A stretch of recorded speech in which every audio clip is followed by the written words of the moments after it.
Our keynote speaker this evening has watched an atomic bomb test while in the U.S. Army. As a journalist, he talked back to the president several times, several presidents, and he's been a sheep rancher, a war correspondent, a network news anchor. Notably, he was an extremely frequent flyer on Pan American and its presidential press charter service.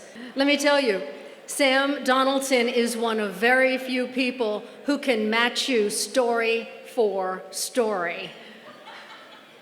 The only difference is that as a broadcast journalist, he had to tell his in a minute 30. So we're going to take a look at a slightly longer summary of his career.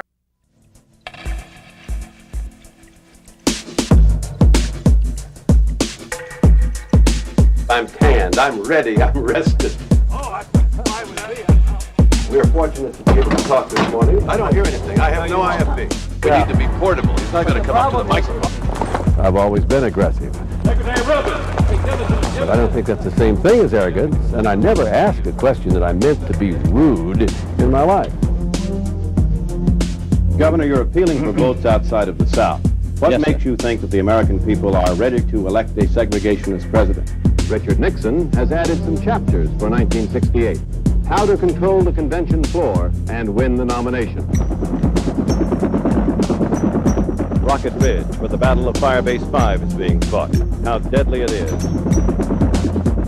The committee knows the country is watching, for in the end, it will be the people of this country who decide who is really guilty in the Watergate affair. I'm Sam Donaldson. Did you think you had a snowball's chance at first? Yes, I thought I'd win. Does this mean peace, Mr. President? Is it peace? This is World News Tonight, Sunday, with Sam Donaldson. Good evening. The plot thickened today in the case of the presidential message to Tehran. Get your hands off me. Don't you grab me and don't you touch me. President, I've listened to what you've had to say tonight. The polls show that a lot of American people just simply don't believe you. What about my question? What went wrong? If you don't want to answer my question, I understand, but may I try another one then? Did you specifically ask any of the leaders? I've lost my voice, Sam. I can't talk. I wish Sam would lose his. How about a word, Mr. President? The statement that I have never repeated, put it that way. You said you kicked her ass. I didn't say that. What did you say? I've never said it in public. The charge is you did it to get around the campaign finance laws. No, the question is not that. I get to ask the question. You're right. You get to give whatever answer you want. This week with Sam Donaldson and Cokie Roberts. Clinton has obtained a dog. Harry Truman said it. If you want a friend in Washington, get a dog.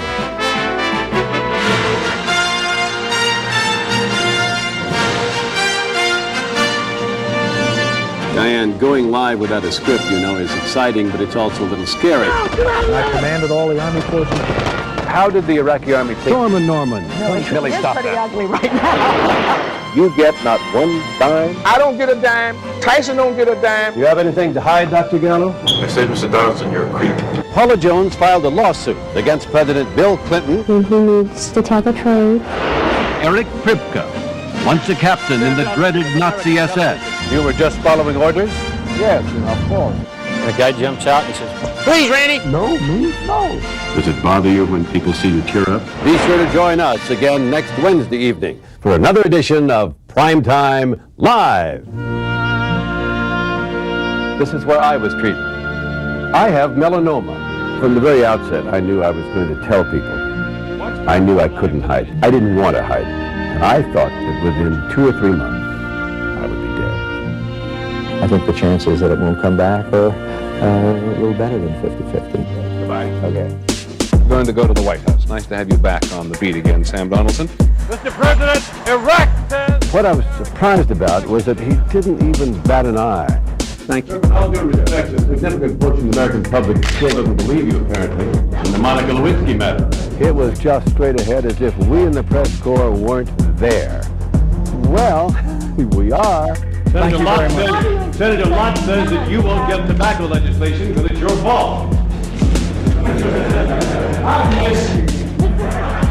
You all the people from Washington started smiling when Sam asked the question, you should understand that proves that this is a truly important event.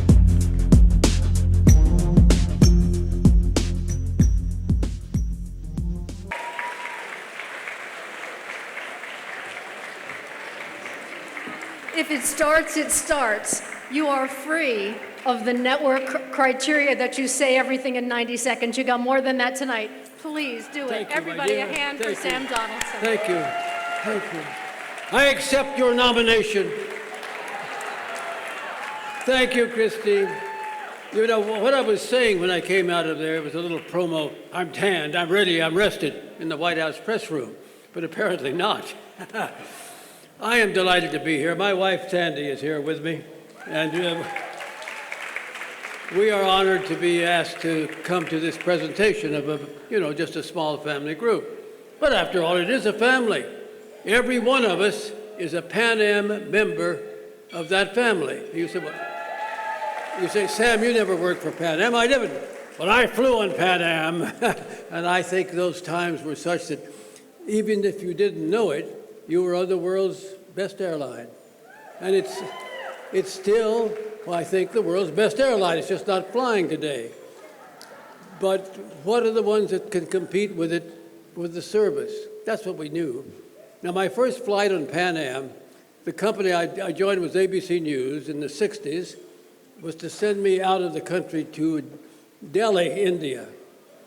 I'd never been to Delhi, and I'd never been out. Well, I'd been to Juarez, Mexico. I live in the Southwest, and I'd met that part of the country. But going to India was an adventure. I got on this airplane, but they said, we're not certain you want to stay with us, therefore, we're not certain we want to have you stay with us. We're going to put you in coach.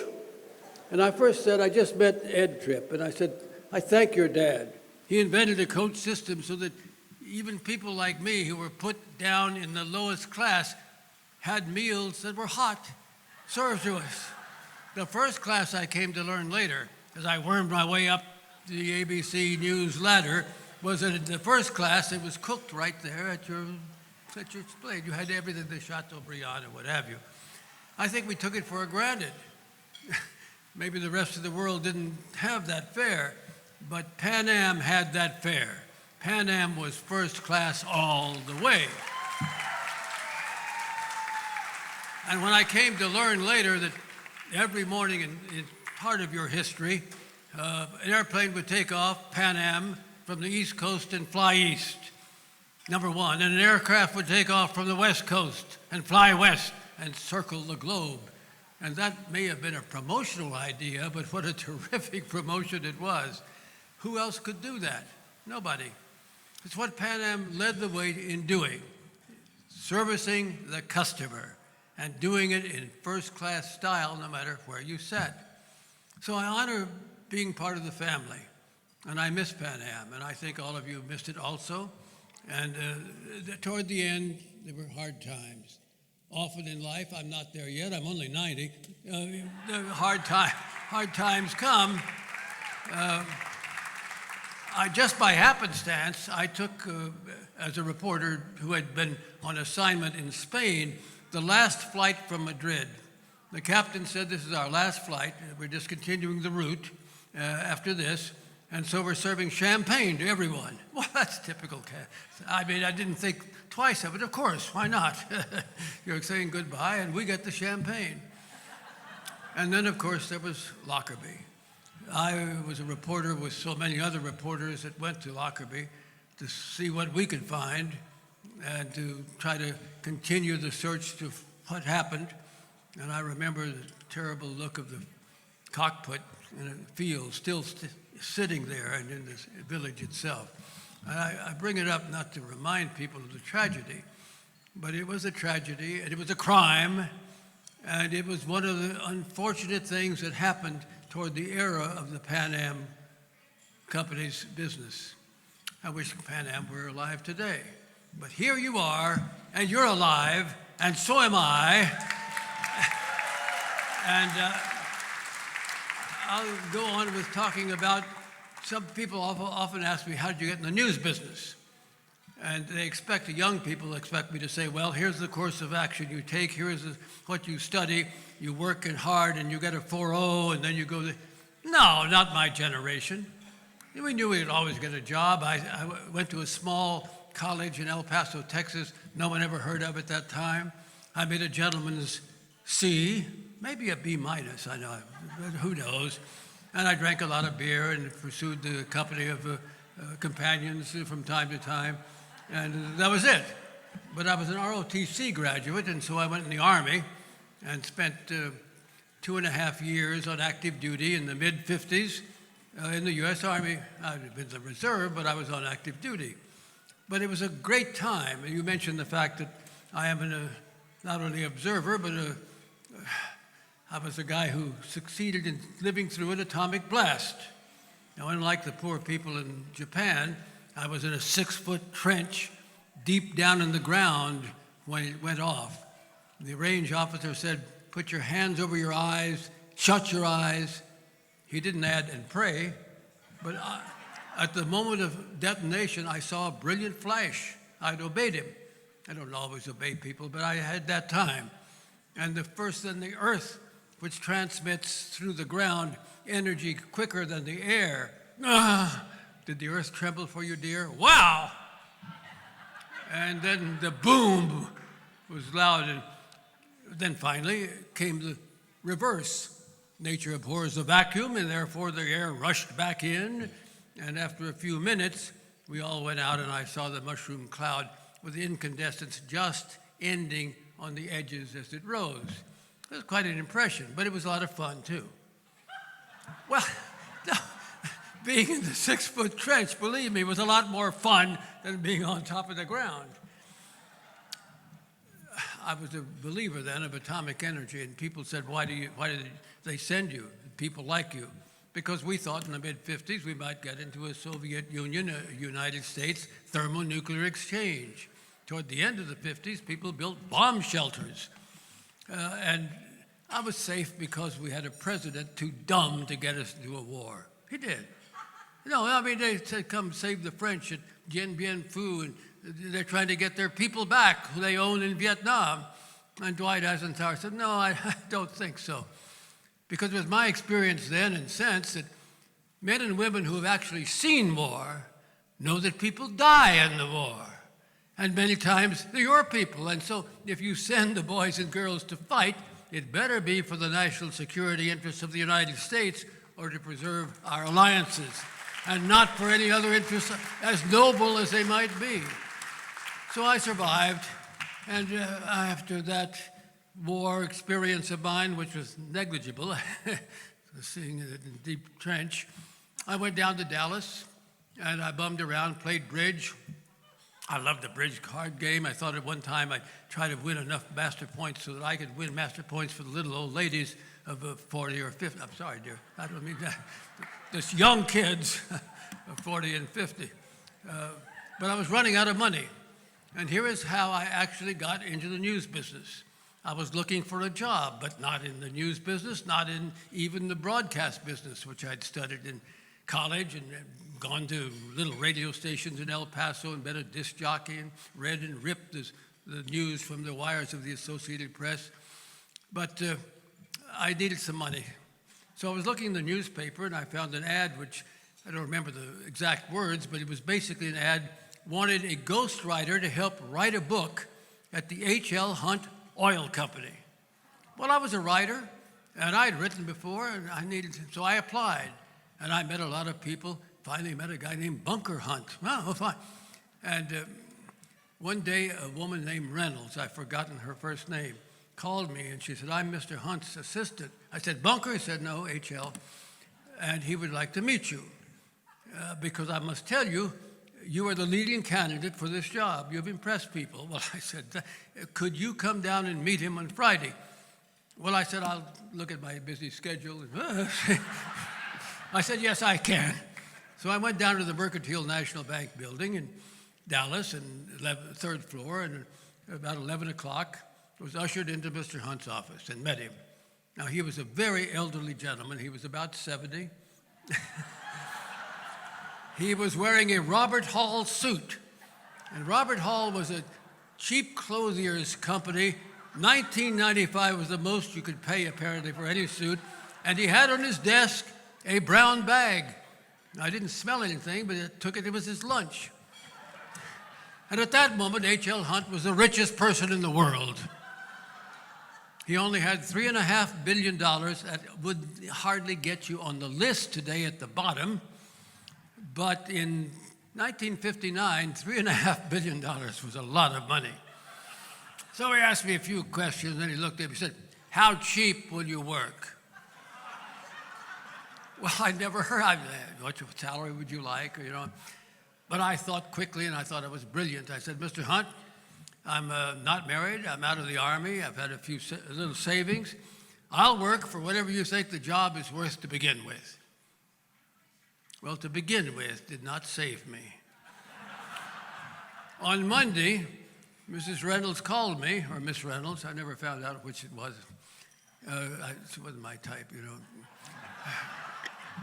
and said, "Mr. Donaldson, I'm sorry to tell you did not get the job." Well, I said, "Didn't you say I was the leading candidate?" "Yes, you were." "But didn't Mr. Hunt ask you how cheap you would work?" I said he certainly did. "And you didn't answer him. And he believes that if a man doesn't know his own," "Okay, thanks very much." And the next day, I went down to KRLD, the CBS affiliate in Dallas, both radio and television, and I got a job. And I was with him for about a year, and then I came to New York City, since I knew everything by that time.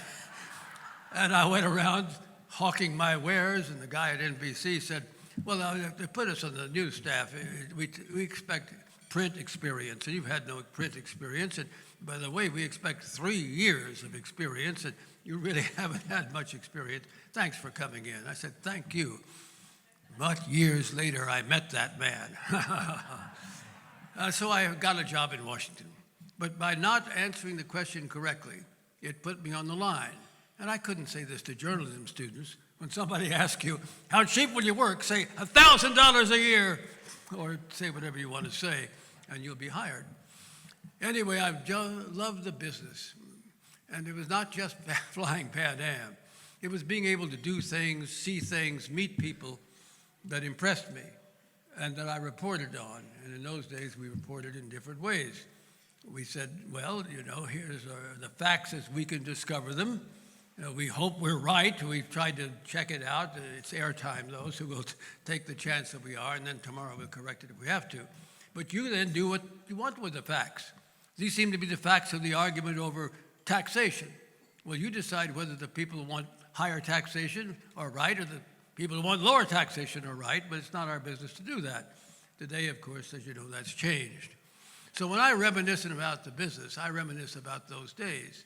I was finally made White House correspondent, and that's where I met the Pan Am great people who took us on the great charters, some of whom are here tonight. It was Jimmy Carter, and the first trip we took, and I took as the White House correspondent, was his trip it started in Poland. And with me was Ted Koppel, who was our diplomatic correspondent, and Barbara Walters. Barbara, I love Barbara. She just died a year and a half ago or something. Barbara was there because ABC had hired her for $1 million a year, and it didn't work out. So when things don't work out, and why doesn't it work out? Because you haven't bathed in the morning? No, because the ratings have gone down, and it hadn't improved. And so she was looking for something to do at ABC, and it was come with us.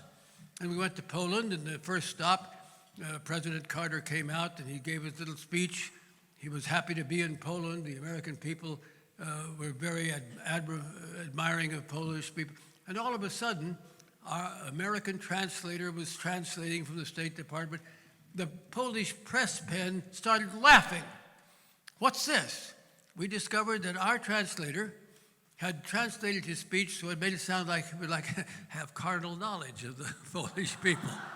That's true. Check it out. I'm not making this up. I've got the book tonight about You Don't Make Up Stories About Pan Am. We went on and we went to India. And in India, the prime minister of the time was a man named Morarji Desai. He was 81 years of age, and people were thinking he was too old to be president. Can you imagine that? Anyway, prime minister. No, seriously. But he defended himself by saying he was in good health, and the reason, he said publicly, was that every morning he drank a quantity of his own urine. Well, that night, Barbara and Ted and I went to a fine restaurant in Delhi, and we ordered a bottle of white wine.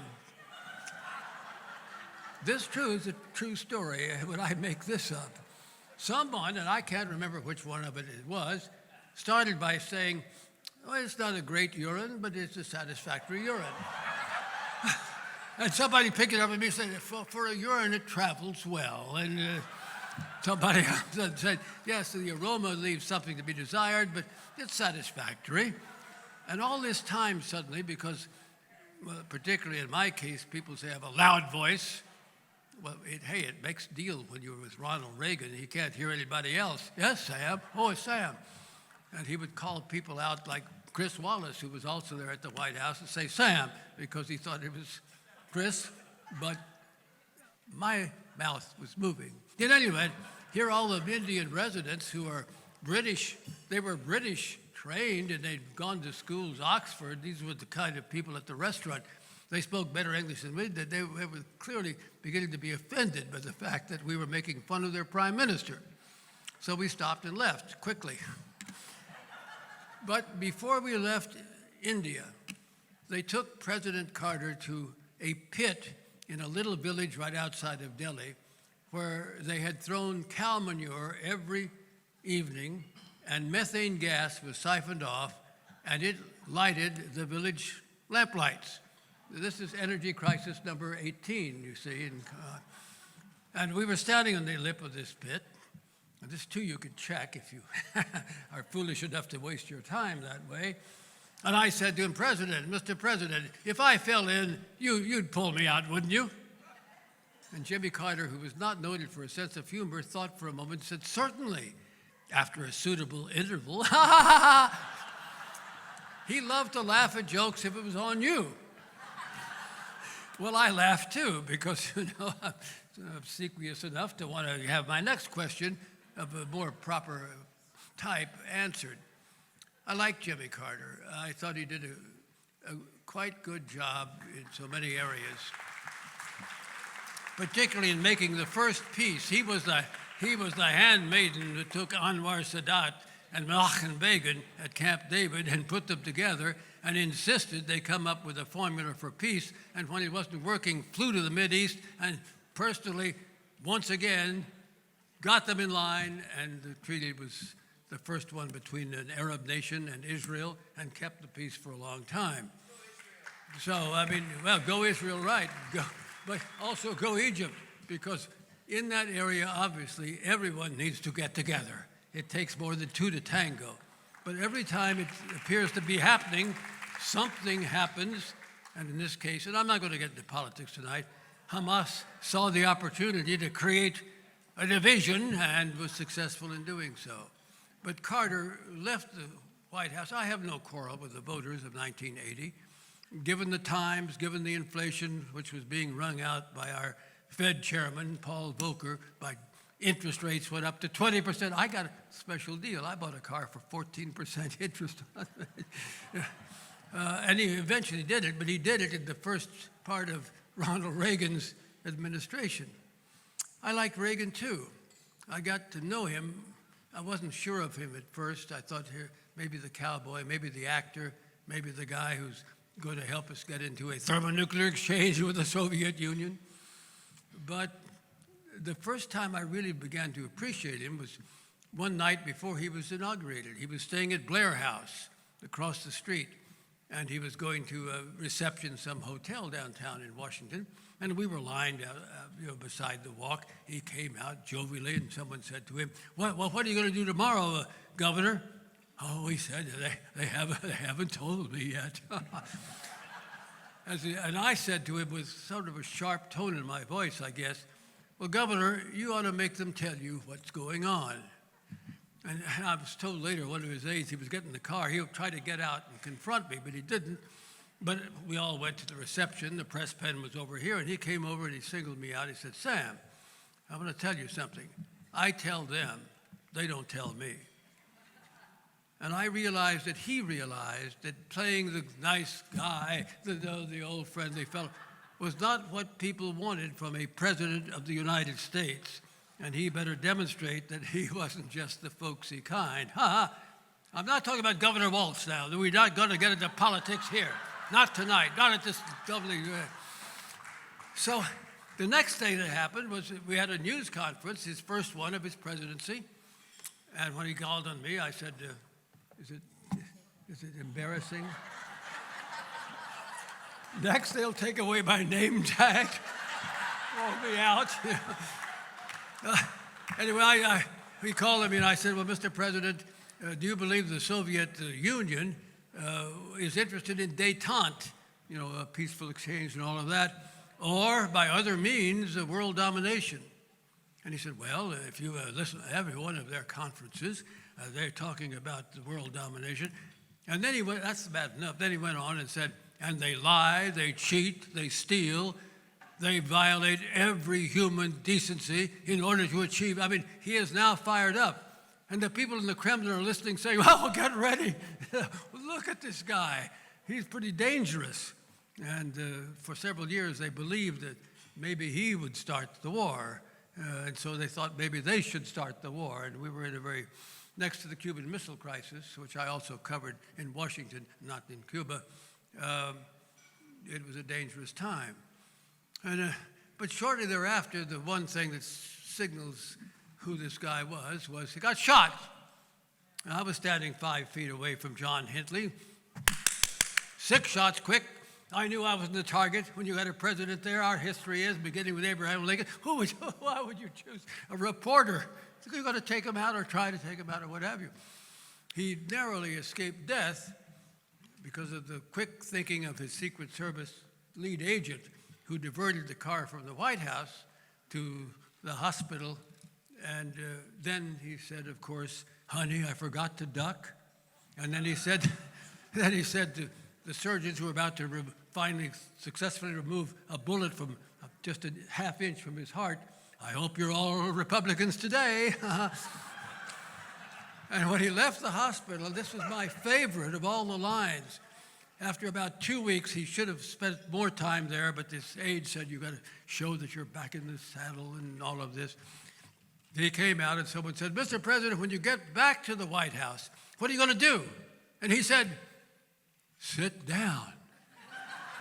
Well, other presidents would say, well, I'm now going to call the president of France and I'm going to sign legislation. No, sit down. That's what a normal person would do. And this very normality of something, some people thought, well, there was a guy named, I've forgotten his name. I would have known it last year. But he was a guru of the Democratic Party, well respected in Washington. He said, Ronald Reagan is an amiable dunce.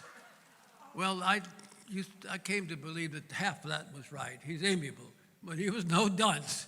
When he wanted to tackle something, instead of leave it to subordinates, he did that. And I think history will show him, too, as a successful president. The unfortunate thing, though, for him and his legacy at the moment is he couldn't win the nomination of the present Republican Party. He would be a rhino because he was too moderate, I think, for many people who want change in the country. And again, I'm not here to discuss all of that. But I came away liking it very much. See, I fall for all of them. Oh, I fall for all the girls. I mean, for all the presidents. I covered the second term. They sent me back. By the time Bill Clinton was in his second term, started his second term, I had been the White House correspondent for those two presidents. I was then doing a magazine program with Diane Sawyer, a wonderful, talented, hard-working woman, called Primetime Live, and enjoying it. And it was hard work, and I get to fly, around the world as well as the United States, pursuing investigations and what have you.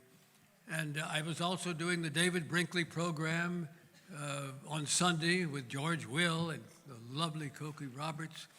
And then later on, Cokie and I did the program. And they sent me back to the White House to be the chief White House correspondent. That's why you saw a sign, the promo which was going on, and I was saying, I'm tanned, I'm ready, I'm rested. And if you watch closely, I look tired. I looked old. But I did that. But I have no great stories from the Clinton years because the second term. 1 week after they got back, the words Monica Lewinsky appeared. And it was a very grim time, and there was no laughter and there was no fun going on for a while. And so eventually, life is a parabola. Unfortunately, not just for Pan Am, but for the rest of us. And so I started out here not answering the question right. And I struggled up here following the bitch god of success.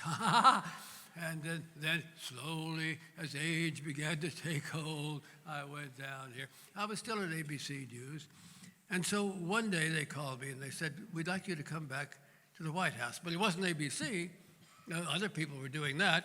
It was the White House people said, we're going to dedicate the press room to Jim Brady, one of the 4 people who was shot that March day in 1981. And you were in the press room for so long, you come on back and with Helen Thomas and all the old people. Okay, fine. So I did. And the president was George W. Bush, number 43. I knew 41, and I knew 43, and I had to keep them straight, and I did. And he came out, he dedicated the room to Jim Brady, who was also there. He was very, very hurt, but still he was in a wheelchair with his wife and all that, and gave a speech which most politicians know they're smart enough to give, which is that we need a free press diligently pursuing the job of keeping everybody straight. Now, they don't mean that for 1 minute. They don't mean that for 1 minute, but they know enough, most of them know enough to give it because they want a free press as long as keeping them straight means they get praised. But when they get called on the carpet, they don't like it. And I can understand that. I don't like it either, dear. Well, anyway, forget it. So there was a moment pause at the end.